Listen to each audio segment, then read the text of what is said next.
Today, we are reviewing every single Insta360 product, comparing it to its competitors, also you buy the correct product for your needs, maybe this Christmas or in the future. I'm going to do my best to keep this short and succinct. People make 20-minute videos comparing these products to another, and it's really not that complicated. So today, we are going to save you some time. But before we get started, who the heck am I? I'm Andy, a full-time content creator and quite the camera nerd. I've actually used a lot of these products outdoors, traveling, making content. Let's first kick things off with the Insta360 Ace Pro. And it is basically a top-tier action camera. In the world of action cameras, there's GoPros, there's the DJI Actions, and in short, if you get anything from this video, is don't buy a GoPro. GoPros are so out of date, they've been reusing the same technology for ages. But going back to the Ace Pro, a distinguishing factor of this action camera, which a lot of cameras can't do, is that it can film 8K. 8K is beneficial, although some people do think it's overkill, but the point is, because you can film 8K, if you have like a really noisy scene, having 8K, even though you have the same amount of noise, once you scale it down, the video will actually appear a little bit cleaner. Also, you can crop and change the video as much as you like, but the storage is huge, so it's kind of something you need to use sparingly. If you are someone who wants to grade a bit more, there is also a log profile on this camera, which is great if you really want to push the dynamic range of the camera. And I think the last differentiating feature is basically the flip up screen. So practically no action camera can do this. I will say this is 10 times more effective than basically any other action camera. You can see yourself, you have full access to the full size of the screen, which is very helpful. So when comparing to the Action 6, I think first action element is basically the Action 6 can go 18 meters underwater straight out of the box. This can do 10. Another key point of comparison is that the Action 6 has a square sensor, which basically means you can do vertical, horizontal, and it will technically be exactly the same no matter how you switch the camera, to the point where they don't even have a vertical mount anymore. Again, you could also just shoot 4x3 on the Ace Pro 2, and that kind of gives you a similar effect, but I've come to realize that more and more people don't really need to shoot horizontal and vertical at the same time, unless you're a hardcore content creator like me. Other than that, the Action has a small screen in the front, which is also touchscreen, so you can change the settings, but I do say I prefer using the flip-up screen on the Ace Pro 2. Now let's dive into some nerdy camera comparisons, and I'll let you know my thoughts when it comes to image quality. So I'm comparing all four cameras here, and I'll show some more examples later. For every test, I set sharpness to the lowest setting so we can see what it looks like with minimal processing. What surprised me is that on the Action 6, even at minimum sharpness, there is still quite a lot baked in. When you switch profiles though, the extra crispiness disappears and both cameras look almost identical. In auto mode, it really goes either way. Some scenes are handled better by the Ace Pro and others by the DJI. The Ace Pro 2 definitely has a stronger microphone, as you can see here. So both cameras have some sort of like low light video mode. In low light, both cameras start to fall apart. It's a tiny camera at the end of the day, but the Action 6 keeps colors more accurate and shows slightly less noise. So overall, with these considerations in mind, image quality is honestly kind of the same. I would probably pick between other features like vlogging or having a great microphone. The Ace Pro 2 is also capable of taking some really nice photos, especially because the lens is from Leica. Now with all that being said, who's the winner, Ace Pro 2 or Action 6? It really kind of comes down to what type of person you are. I know slightly diplomatic, but it is quite close. If you want to be able to vlog, get cool photos, and kind of have a bit more of a lifestyle approach, I'd recommend getting the Ace Pro 2. The price of both these cameras are so similar these days, it's hard to compare with all these discounts going on, so check in your country. But if you are more of a hardcore content creator, or maybe like an actual athlete, I would say the DJI Action 6 could be the better option as well. Now let's talk about Insta360's most famous camera, the Insta360 X5. And if you don't know what this is, it's basically a 360 camera, king of the selfie stick, and you can hold it and it disappears,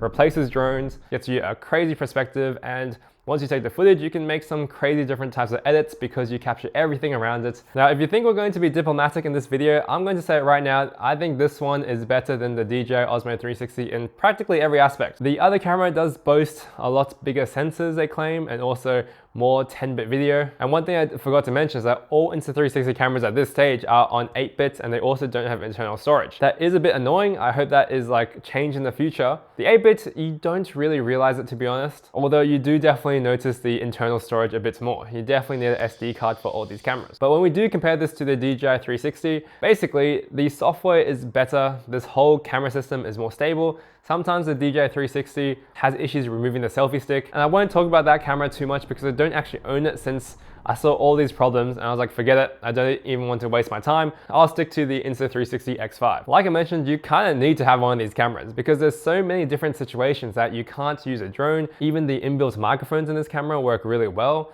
The camera is like decently far away, but it can still hear you really well, which is quite impressive. I've arrived to Korea for the first time, and if that was enough, the DJI 360 also doesn't have replaceable lenses, which the X5 does, And that was probably one of the biggest issues with 360 cameras. Have one little scratch and the 360 camera is going to see that scratch for the rest of its life. Thankfully, no more. Is there anything bad about this camera? Maybe the low light performance could be further improved over the years, which brings up to our next question: who is this for? I would say you should buy this camera if you are someone who wants a crazy new perspective, doesn't want to just like vlog in an old and ordinary way, as someone who's doing something active, for example, snowboarding. One of the best parts about this 360 camera is that you can actually add motion blur in post, and this is probably one of the most realistic motion blurs that are on the market. Okay, so now moving on to probably what is the best gimbal in the game. So little spoiler there, but this is the Flow Pro 2, and right now I am using the magnetic phone mounts. So with MagSafe, you can literally just plug this on, fix it like this, and just like that, your phone is ready to be on a gimbal. How convenient is that? Come on. Now, very bizarrely, this and the DJI Osmo 7 practically has the exact same features, which is, I don't know who's copying who, but the point is you've got these cool tripod legs, which are better on the Flow Pro 2 because they are bigger and it stands more sturdy, like so. You can also even extend the selfie stick like this, and you can do it exactly the same on the Osmo as well, which is kind of bizarre. Even the stabilization of both cameras are practically identical, but the key reason why the Flow Pro 2 wins is that it can track better. But look at this. You can literally just turn the gimbal 360, so when it's tracking, it can just track you forever.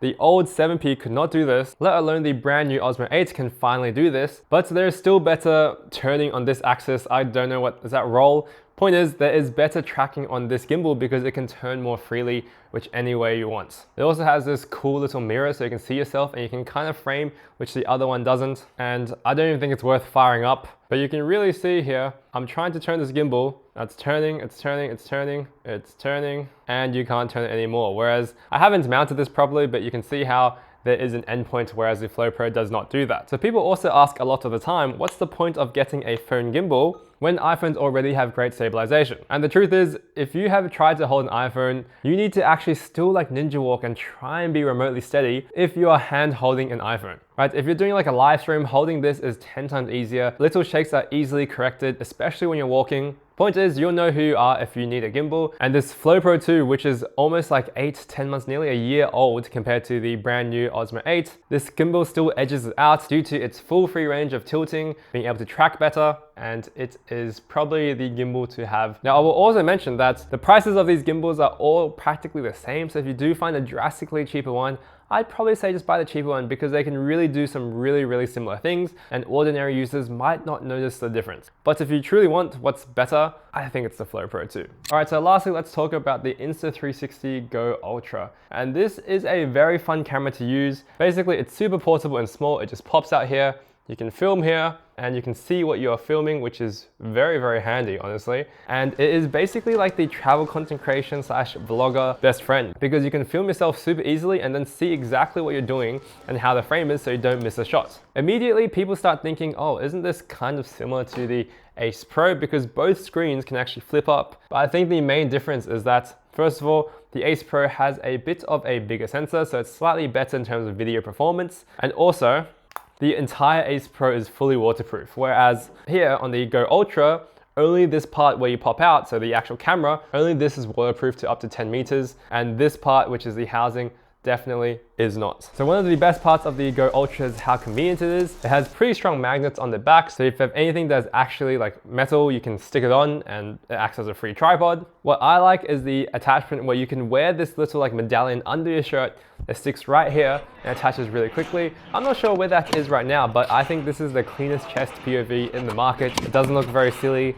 versus other things like head mounts and stuff looks kind of stupid in my opinion. It is pretty solid. Have a look at some of these clips here. Even in low light, there is also the same pure video mode. Obviously it's a bit different, but it can give you definitely a cleaner video when you're shooting in low light settings. Similarly, on the Ace Pro, you get all these presets, so you can get these like film looks if you really want. So really, if you are someone who is looking to make content, you want to film yourself, don't want to bother other people, but you want a kind of like small, low profile camera, even lower profile than, for example, the Ace Pro 2, this is the camera for you. With not much effort, you can get some very nice videos that I would definitely say are good enough quality for social media. And you can probably see these examples as well, and you can make your own judgment. And that brings us to the nearest competitor, being the DJI Nano. And honestly, I don't have it right here right now because I don't really use it anymore compared to this guy. The videos that both cameras produced are fairly similar. However, if you compare them in the automatic modes, the Insta360 Ultra kind of always looks better one way or another. That somehow, maybe due to the processing, has more dynamic range in some instances. But I will say for someone like me, I like shooting in D-Log-M, which the DJI Nano has, and I have a little bit more control, but that's because I'm a more intense filmmaker. I mentioned this before, but every DJI camera that I mentioned versus the Insta360 cameras, they have internal storage and they also have 10-bit D-Log-M. That kind of allows you to basically expand and have more dynamic range. Long story short, you can retain more information in the highlights and shadows when you use that profile. However, it takes color grading. It takes basically maybe an extra 20 minutes after you film a video to apply that color grading and to change things to your liking. So if you're someone like that, maybe the DJI Nano 2 is better for you. But if we are comparing purely straight out of camera, no log profiles, I will give the edge to the Go Ultra because it's just easier to capture better shots without worrying about color grading compared to the DJI cameras. All right, so now let's answer the million-dollar question. Which one of these cameras should you buy? And I'm live right now in Hokkaido, Japan with some Christmas spirit in mind because the first consideration you should have is your budget. Now, honestly, all these cameras are good. You can't really buy a bad camera these days. So if any one of these cameras are significantly cheaper than others, or you're really tight on budget, I would probably buy the cheapest product here. It would probably be the Go Ultra or the Osmo Nano. Whatever is cheapest, if you're truly on a budget, go for that. However, if you're a bit liberal with your money and you want to buy the best camera for you, I would recommend really prioritizing the features over anything else because I think that is the true differentiator of which camera you should buy. Let's get into that now. So number one, if you are on a bit more of a budget, you want a camera where you can do a lot of solo filmmaking and you're happy to vlog, I would really recommend the Insta360 Go Ultra. I would recommend it over the Nano because it is easier to get nicer shots straight out of the camera without any extra editing. Unless you use D-Log-M for everything, then the Nano starts to really match up and you get some more flexibility there. But this is, at the end of the day, a beginner camera. So if you find a lot of value in that and you want to vlog, you want good audio, I'd recommend the Go Ultra. If you then want to level up a little bit more, I'd say you'd probably gain about 10 to 20% of image quality. Then you should go for the Ace Pro 2. You have the log profile, which actually gets some really cinematic results. You can flip it over, and also the microphone sounds way better than what they do on the DJI. Alright, a car nearly ran me over, but I do think the Ace Pro does win compared to the Action 6 if you are in a more lifestyle context. If you really want that better audio